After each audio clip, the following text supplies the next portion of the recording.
Loka, gumawa ko ng own version ng Maha Blanca. Ayan guys, kulong-kulo na. Hindi ko na pinakita kung paano ko pag pinag-prepare. Ayan. Halo-halo na tayo. Diba? Ayan. Alam nyo ba, wala po itong gata. Pero may condensed siya, tsaka evap milk. Ayan.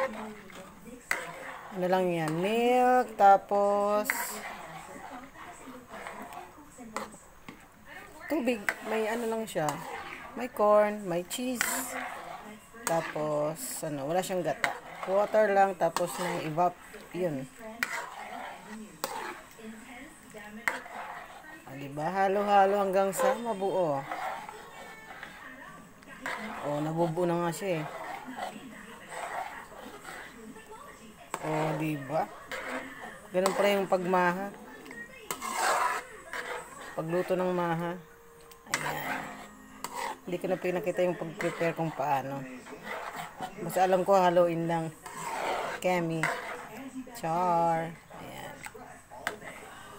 Ayan guys. Diba? Palapot na siya.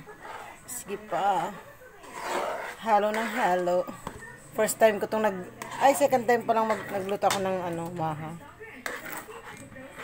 Hinilaan ko ng apoy